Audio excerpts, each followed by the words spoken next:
है। एक दिन सारा आसमां खाएंगे। नमस्कार दोस्तों, UP triple S C PET 2026 के लिए स्पेशल करंट अफेयर्स की क्लास है। और ये current affairs UP triple S C नहीं, यूपी के हर एक एग्जाम में काम देगी, क्योंकि यहाँ हम लोग राष्ट्रीय, अंतरराष्ट्रीय और यूपी स्पेशल के करंट अफेयर्स की चर्चा करेंगे। पूरे 10 नंबर आते हैं बेटा पेट में। तो अगर अभी तक आप इस सेशन से नहीं जुड़े हो तो जुड़ जाओ, दोस्तों को शेयर कर दो। अब बेटा इसकी आप सिर्फ पीडीएफ नहीं पाएंगे, बल्कि ये जो क्वेश्चंस हैं इनको एज एमसीक्यू फॉर्मेट में आप सॉल्व कर सकते हैं, ताकि आपको पता चले कि आप कितने गहरे पानी में हैं, आपकी तैयारी कैसे चल रही है। ये एमसीक्यूज कैसे देंगे, उसके लिए बेटा देखो, द एग्जाम्स बड़ी करके एप्लीकेशन है। इसका लिंक मैं आपको डिस्क्रिप्शन में दिला दूंगा। यहाँ पे बेटा आपको मिलेगा फ्री कोर्सेज सेशन, उसके अंदर लिखा होगा करंट अफेयर्स। करंट अफेयर्स में बेटा जानना, 31 जुलाई का करंट अफेयर्स में सेम क्वेश्चंस मिल जाएंगे जो आपको एमसीक्यूज की तैयारी करवाएंगे। जैसे ही आप एमसीक्यूज सबमिट करेंगे आपको उसकी पीडीएफ भी मिल जाएगी। तो इस तरह एक पंथ दो काज और अपनी तैयारी पे करो काम। तो चलो अब इस सेशन को स्टार्ट करते हैं। और हाँ, देखो बेटा, तैयारी में सबसे बड़ी समस्या आती है कि आप उन चीजों को नहीं पकड़ते जो आपकी गलतियां हैं। देखो यार, मानता हूं कि आप लोग जानवर हो, लेकिन कुछ इंसानों के गुण भी आए आपके अंदर। एक इंसानी गुण है कि इंसान कभी भी अपनी गलतियों को नहीं पढ़ता। एक एग्जाम्पल से समझो, जैसे किसी का फिजिक्स के अंदर लाइट नाम का चैप्टर कमजोर है, वो फिजिक्स की बुक कितनी भी बार उठाएगा, लाइट स्किप करके बाकी पूरा रिवीजन कर लेगा। किसी का इतिहास में मान लेते हैं हम, गुलाम वंश से रिलेटेड क्वेश्चन गलत हुआ, वो जितनी बार भी इतिहास उठाएगा गुलाम वंश नहीं पढ़ेगा, बाकी पूरी हिस्ट्री कवर कर लेगा। तो बस इन्हीं चीजों को दूर करने के लिए एक वैज्ञानिक मेथड है, एरर सॉल्यूशन मेथड। इसके आधार पर अगर आप तैयारी करेंगे तो मैं गारंटी के साथ कह सकता हूं, मैंने सिलेक्शन लिया, आप भी सेलेक्ट हो जाएंगे। अब ये एरर सॉल्यूशन के आधार पे क्लास कैसे होगी, किस तरह से होगी, वो सभी चीजों के लिए आपको नौद्वार बैच ज्वाइन करना पड़ेगा। बैच की फीस बेटा केवल 2 दिनों के लिए 249 की गई है। तो ये हाईवी डिस्काउंट के साथ आप इसमें एनरोल हो जाइएगा। अब सेशन स्टार्ट करते हैं। पहला प्रश्न है, विश्व हेपेटाइटिस दिवस की आधिकारिक थीम क्या है। जब बेटा हेपेटाइटिस दिवस पूछ रहा है तो थीम से पहले आपको पता होना चाहिए ये हेपेटाइटिस होता क्या है और इसका दिवस कब मनाया जाता है। तो याद रखो, प्रति वर्ष 28 जुलाई को हेपेटाइटिस डे मनाया जाता है। इस बार 2026 में थीम थी, it's time to actions eliminate hepatitis. मतलब ये वह समय है जिसमें हेपेटाइटिस को जड़ से समाप्त किया जाए। भारत सरकार ने लक्ष्य रखा है सन 2030 तक इस बीमारी को पूर्णतः समाप्त कर देना। हेपेटाइटिस होता क्या बेटा, मानव शरीर में हेपेटाइटिस से यकृत प्रभावित होता है। अच्छा, अंग्रेजी वालों ध्यान रखो, यकृत को लीवर बोला था, तो लीवर इसे होता है प्रभावित। भारत सरकार ने सन 2018 में राष्ट्रीय वायरल हेपेटाइटिस नियंत्रण कार्यक्रम एनवीएचसीपी एनवीएचसीपी राष्ट्रीय national viral hepatitis control programme, ठीक, इसको लॉन्च किया था सन 2018 में। 2026 की थीम क्या है बेटा, 2026 की थीम है it's time to action eliminate hepatitis, अर्थात पहले का ऑप्शन नंबर बी बिल्कुल सही हो जाता।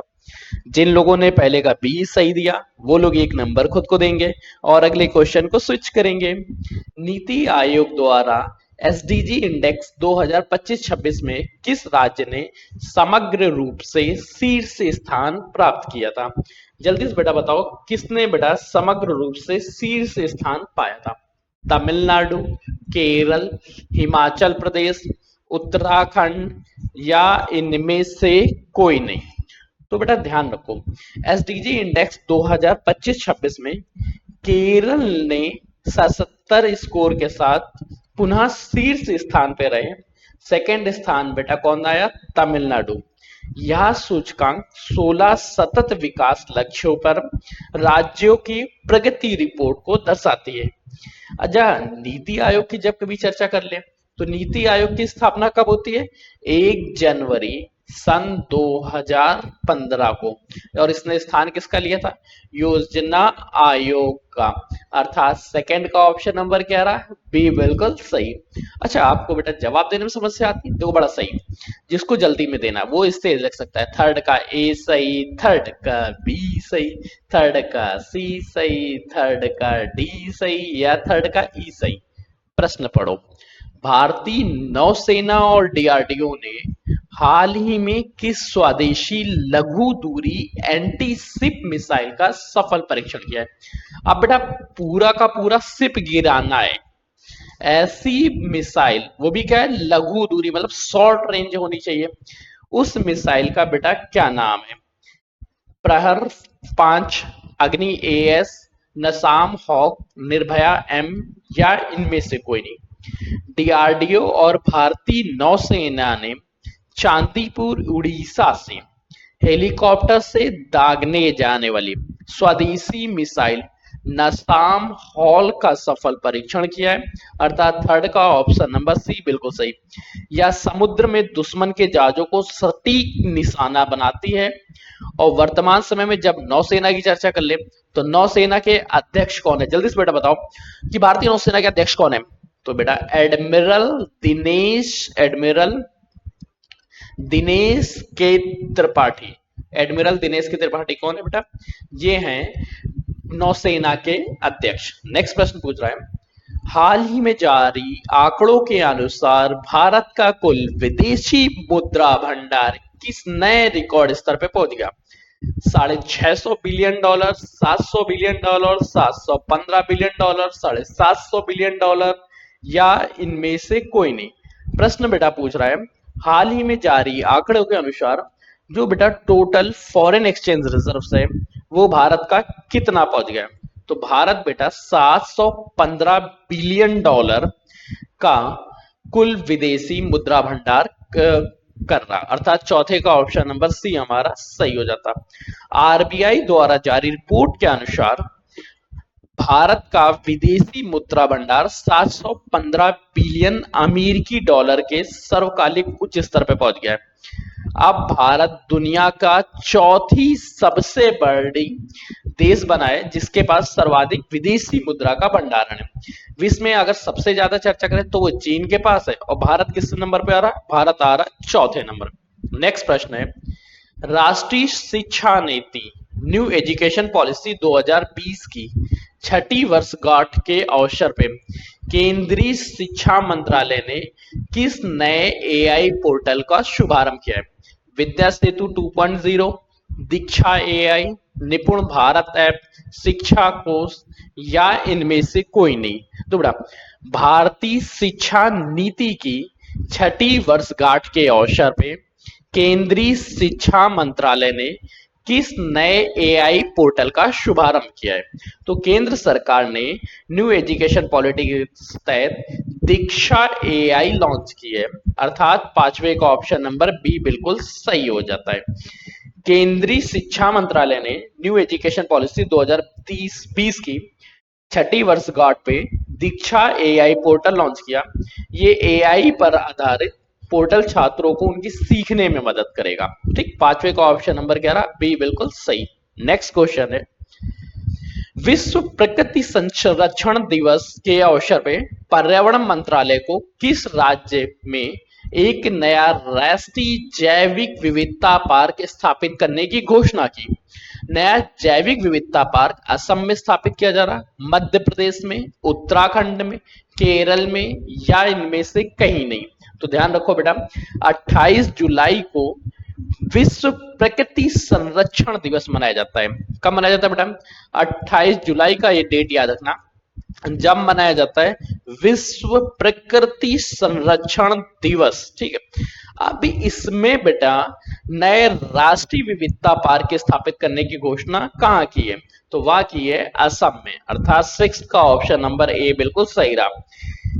काजीरंगा राष्ट्रीय उद्यान जो एक सींग वाले गैंडे के लिए प्रसिद्ध है, वो भी कहाँ स्थित है? असम में। ठीक है, नेक्स्ट प्रश्न है, परमाणु ऊर्जा आयोग ने हाल ही में किस राज्य में स्थित तुमला पल्ले यूरेनियम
खनन संयंत्र की विस्तार की मंजूरी दी है। अब इतना याद रखो बेटा, केवल प्रश्न आपको पता हो कि तुम्मा पल्ले यूरेनियम खनन संयंत्र कहाँ स्थित है।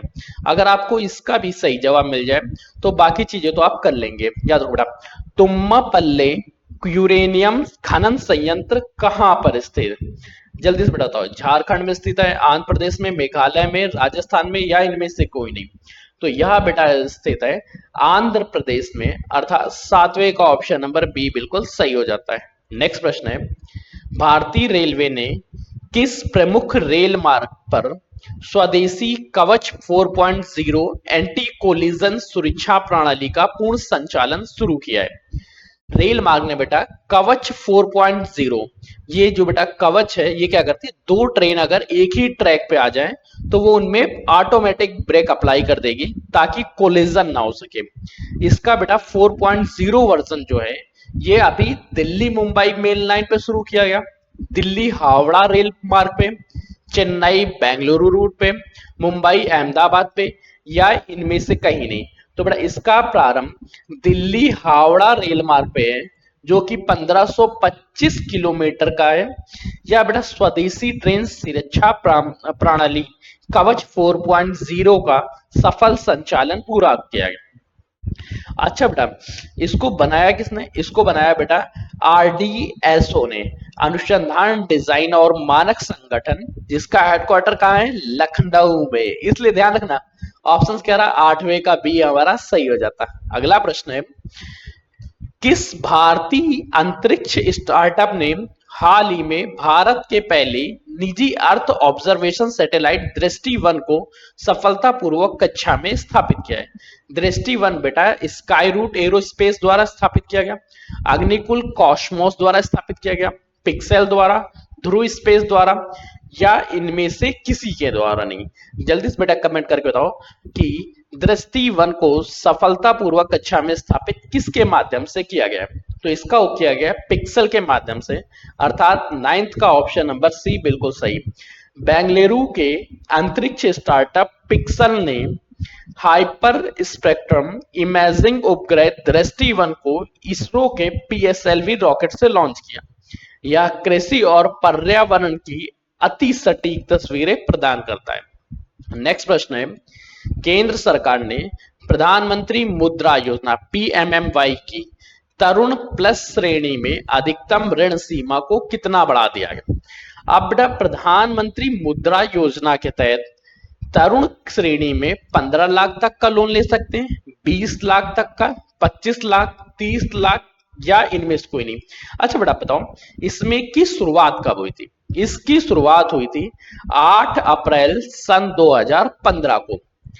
अब बेटा इसमें जो तरुण स्कीम थी इसमें इससे पहले आप 10 लाख तक का लोन ले सकते थे। अब ये 10 लाख की लिमिट बढ़ा के 20 लाख कर दी गई है, अर्थात 10वें का ऑप्शन नंबर बी बिल्कुल सही हो जाता है। नेक्स्ट क्वेश्चन है, नवीन और नवीनीकरण ऊर्जा मंत्रालय ने भारत की कुल स्थापित अक्षय ऊर्जा क्षमता हाल ही में कितने आंकड़े पर गई है। भारत की कुल जो अक्षय रिन्यूएबल एनर्जी कैपेसिटी है ये बेटा कितनी है, 150 गीगावाट है, 180 है, 200 है, 250 है या इनमें से कोई नहीं। तो बेटा भारत की कुल स्थापित सौर ऊर्जा और हाइड्रो ऊर्जा क्षमता को मिला लिया जाए तो यह 200 गीगावाट पहुंच जाती है, अर्थात 11वें का ऑप्शन नंबर बी बिल्कुल सही। भारत का बेटा इसमें भी लक्ष्य है कि 2030 तक इसको 500 गीगावाट गैर जीवाश्म ऊर्जा क्षमता से प्राप्त किया जाए। अच्छा इसमें से अगर क्वेश्चन पूछ ले सर्वाधिक सौर ऊर्जा कहां लगाए जा रहे हैं, तो सर्वाधिक सौर ऊर्जा बेटा राजस्थान में लगाए जा रहे हैं, ये भी पॉइंट्स ध्यान रखना। नेक्स्ट प्रश्न है, प्राथमिक कृषि ऋण समितियां के डिजिटलीकरण हेतु केंद्रीय सहकारिता मंत्रालय द्वारा किस नए ऐप का शुभारंभ किया। एक नया एप्लीकेशन बेटा है जो प्राथमिक कृषि ऋण समितियों के डिजिटलीकरण के लिए काम करेगा। इसका नाम सहकार समिति है, सहकार डिजिटल है, सहकार मित्र 2.0 है, ई सहकार है या इनमें से कोई नहीं। तो बेटा इसका नाम है सहकार समृद्धि, अर्थात 12वें का ऑप्शन नंबर ए बिल्कुल सही हो जाता।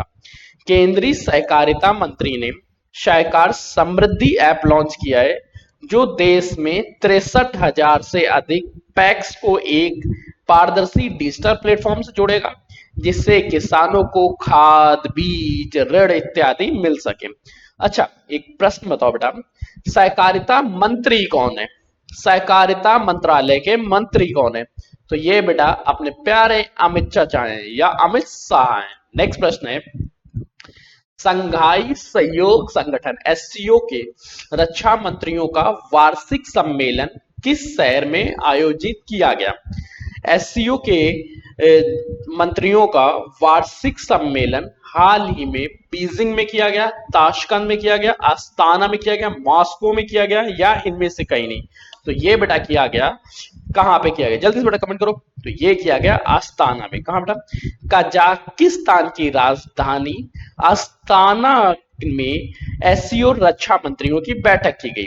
इसमें भारत के रक्षा मंत्री ने भी पार्टिसिपेट किया और आतंकवाद विरोधी सुरक्षा ढांचे पर भारत का रुख बताया। 13वें का ऑप्शन नंबर बी बिल्कुल सही। नेक्स्ट प्रश्न है, हाल ही में आईएमएफ ने किस दक्षिण एशियाई देश के लिए विशेष आहरण अधिकार एसडीआर कोटे आवंटन एवं वित्तीय मदद दी है। एक चीज बेटा ध्यान रखना, ये हमेशा एक बात ध्यान रखना, जो आईएमएफ है जब भारत पाकिस्तान का युद्ध चल रहा था उस दौरान इसने पाकिस्तान को एसडीआर दे दिया। अभी इसने बेटा बांग्लादेश को दिया, श्रीलंका को दिया, नेपाल को दिया या मालदीव को दिया या इनमें से किसी को नहीं, ये बेटा आपको बताना है, ध्यान रखो। अभी इसने बेटा हाल ही में श्रीलंका को एसडीआर दे दिया, एसडीआर का स्पेशल ड्राफ्ट रिक्वेस्ट। ठीक है, ऑप्शन क्या रहा, ऑप्शन बेटा ऑप्शन हो गया चौथे का ऑप्शन नंबर बी।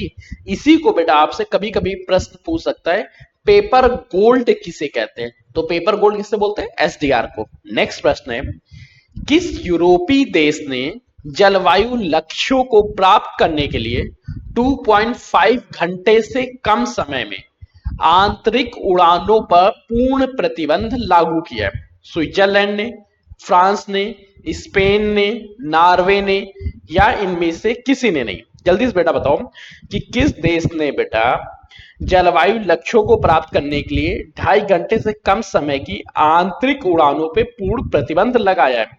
तो यह काम बेटा फ्रांस ने किया है, अगर कोई भी प्लेन 2.5 घंटे से ज्यादा की दूरी पे है, तभी बेटा उड़ के जाए, अन्यथा बाई बस, ट्रेन, कार किसी का उपयोग करो। अर्थात 15 का ऑप्शन नंबर बी बिल्कुल सही। नेक्स्ट प्रश्न है, एशियन डेवलपमेंट बैंक एडीबी ने भारत के तटीय राज्यों में जलवायु अनुकूल इंफ्रास्ट्रक्चर में के लिए कितनी राशि के ऋण को मंजूरी दी है? $200 मिलियन, $350 मिलियन, $500 मिलियन, $750 मिलियन, या इनमें से कोई नहीं? तो याद रखो बेटा, जलवायु अनुकूलन इंफ्रास्ट्रक्चर के लिए एडीबी ने तटीय राज्यों को $500 मिलियन की समझौता दी। ये तटीय राज्य बेटा कौन से? इसमें बेटा तमिलनाडु एंड उड़ीसा शामिल है। इनमें चक्रवात रोधी संरचना बनानी है। एडीबी का मुख्यालय कहां है बेटा? एडीबी का मुख्यालय, जल्दी से बेटा कमेंट्स करो, मनीला, फिलीपींस। नेक्स्ट प्रश्न है, जनरेटिव एआई और साइबर सुरक्षा चुनौतियों पे चर्चा हेतु ग्लोबल एआई सेफ्टी समिति 2026 का आयोजन किस शहर में किया गया? ग्लोबल एआई सेफ्टी समिति का आयोजन टोक्यो में किया गया, सियोल में किया गया, सैन फ्रांसिस्को में किया गया, लंदन में किया गया, इनमें से कहीं नहीं किया गया? जल्दी से बेटा बताओ। तो बेटा इसका आयोजन सैन फ्रांसिस्को में किया गया। 17 का ऑप्शन नंबर सी बिल्कुल सही। नेक्स्ट प्रश्न है, अंतरराष्ट्रीय ऊर्जा एजेंसी की रिपोर्ट के अनुसार विश्व में इलेक्ट्रिक वाहनों की कुल बिक्री में कौन सा देश शीर्ष पे रहा? सबसे ज्यादा इलेक्ट्रिक वाहन अमेरिका में बिके, जर्मनी में बिके, चीन में बिके, जापान में बिके, या इनमें से कोई नहीं? तो बेटा आईईए की रिपोर्ट के अनुसार वैश्विक स्तर पे इलेक्ट्रिक वाहनों का लगभग 60% हिस्सा रहा, जो कि बेटा अकेले चीन ने बेच दिया। सबसे ज्यादा कहां बिक गए? चीन में। अर्थात 18 का ऑप्शन नंबर सी बिल्कुल सही। चली तो चांद तक, नहीं चली तो शमशान तक। अगला प्रश्न है, विश्व बैंक द्वारा जारी लॉजिस्टिक परफॉर्मेंस इंडेक्स एलपीआई में भारत ने कौन सा रैंक हासिल किया है? इसका बेटा जवाब आप लोग 19 का ए, 19 का बी, 19 का सी, 19 का डी, या 19 का ई, ऐसे करके दो पहले, फिर प्रश्न स्टार्ट करते हैं। तो बेटा लॉजिस्टिक परफॉर्मेंस इंडेक्स जो है, इसमें बेटा भारत को 34वीं रैंक मिली है। कब? 2026 में। 38वीं रैंक कब थी? 2025 में। पॉइंट्स ध्यान रखना है आपको, 4 अंकों की बढ़ोतरी हुई है। इसमें बेटा टॉप कौन कर रहा है? टॉपर बेटा अपना प्यारा सिंगापुर है। अब याद रखो, नए लॉजिस्टिक सूचकांक में भारत के लॉजिस्टिक इंफ्रास्ट्रक्चर और पीएम गति शक्ति योजना के प्रभाव के कारण इसकी रैंक 34 हो गई है। विश्व बैंक में वर्तमान अध्यक्ष कौन है बेटा? वो है अजय बंगा। अजय बंगा कौन है? वर्ल्ड बैंक के अध्यक्ष। ठीक, 19 का ऑप्शन क्या रहा? ए नंबर बिल्कुल सही। नेक्स्ट प्रश्न है, प्रसिद्ध भारतीय पर्यावरणविद डॉक्टर वंदना शिवा को यूईईपी, यूनाइटेड नेशन एजुकेशन इन्वायरमेंटल, ठीक है, यूएनईपी द्वारा किस सर्वोच्च पर्यावरण सम्मान से सम्मानित करने की घोषणा की? Green Oscar, champions of the earth, पृथ्वी मित्र पुरस्कार, ग्लोबल 500, या इनमें से कोई नहीं? तो याद रखो बेटा, भारतीय पर्यावरणविद डॉक्टर वंदना शिवा को जैविक खेती और पारंपरिक बीजों के संरक्षण के लिए संयुक्त राष्ट्र पर्यावरण कार्यक्रम यूनाइटेड नेशन एनवायरमेंटल प्रोग्राम के तहत champions of the earth award से सम्मानित किया गया। 20 का ऑप्शन नंबर बी बिल्कुल सही। नेक्स्ट प्रश्न है, मुख्यमंत्री योगी आदित्यनाथ ने उत्तर प्रदेश के किस जिले में राज्य का पहला आयुष विश्वविद्यालय के प्रशासनिक भवन का लोकार्पण किया है? अब बेटा उत्तर प्रदेश में राज्य का पहला आयुष विश्वविद्यालय है। यह वाराणसी में, गोरखपुर में, अयोध्या में, लखनऊ में, या इनमें से कहीं नहीं? तो ये बेटा स्थापित हो रहा है गोरखपुर में। अर्थात 21 का ऑप्शन नंबर बी बिल्कुल सही रहा। मुख्यमंत्री ने गोरखपुर के भाटहट में निर्मित महायोगी गुरु गोरखनाथ आयुष विश्वविद्यालय के प्रशासनिक ब्लॉक का उद्घाटन किया है। यह प्रदेश का पहला समर्पित आयुष विश्वविद्यालय। उत्तर प्रदेश सरकार ने मित्र वन पहल के तहत किस क्षेत्र में व्यापक वृक्षारोपण अभियान शुरू किया है? अब बेटा मित्र वन पहल जो है, इसमें ये बेटा बुंदेलखंड एक्सप्रेसवे पे, भारत नेपाल सीमावर्ती जिले में, गंगा नदी तटबंध पे है, विंध्य पर्वतीय क्षेत्र में, या इनमें से कहीं नहीं। तो याद रखो बेटा, उत्तर प्रदेश वन विभाग ने भारत नेपाल सीमा से सटे 7 जिलों में हरित आवरण को बढ़ाने के लिए मित्र वन पहल की शुरुआत की। ये बेटा कहा, भारत नेपाल के सीमावर्ती जिले। कौन कौन से 7 जिले हैं? इन सातों के बेटा नाम याद रख लो, भूलना नहीं। पीलीभीत, लखीमपुर खीरी, क्या है बेटा?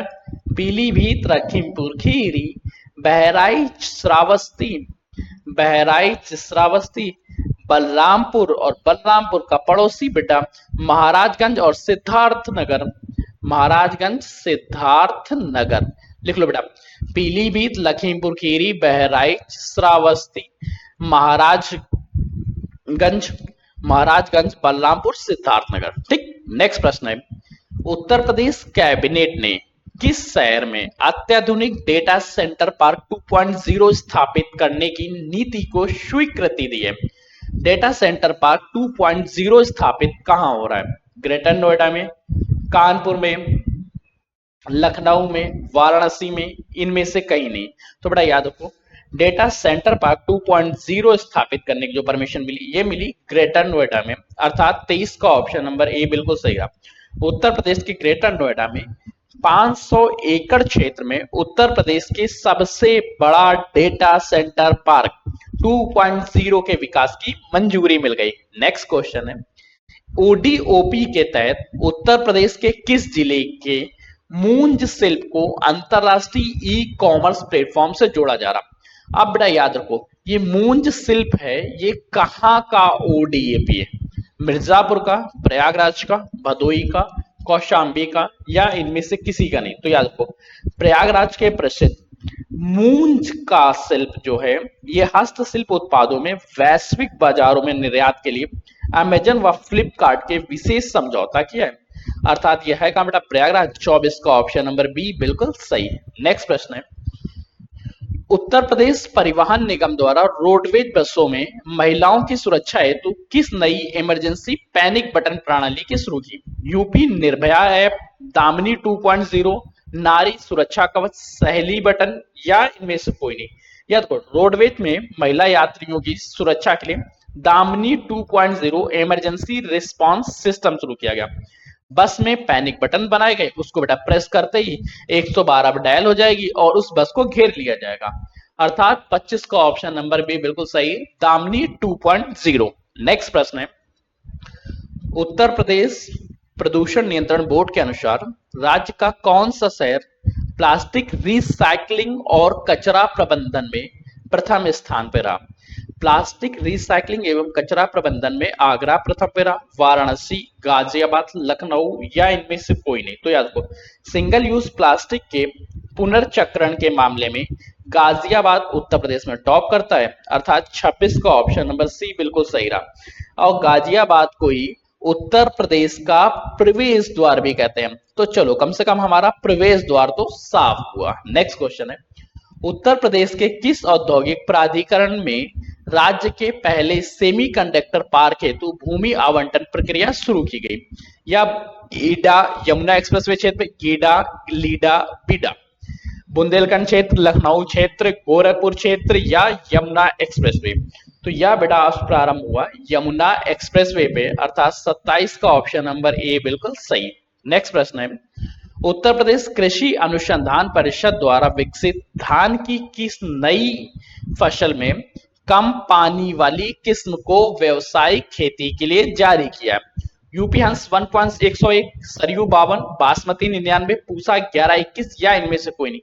धान की नई किस्म है जो बेटा कम पानी में उगेगी, इसका बेटा क्या नाम रखा गया? तो ये बेटा है यूपी हंस 101, अर्थात 28 का ऑप्शन नंबर ए बिल्कुल सही हो जाता है। नेक्स्ट प्रश्न है, उत्तर प्रदेश के किस प्रसिद्ध ऐतिहासिक किले का जीर्णोद्धार पूरा कर वहां नया लाइट एंड साउंड शो शुरू किया गया? नया लाइट एंड साउंड शो बेटा कालिंजर किला में शुरू किया गया, चुनार के किले में शुरू किया गया, रामनगर किला, देवगढ़ किला, या इनमें से कोई नहीं? जल्दी से बेटा बताओ।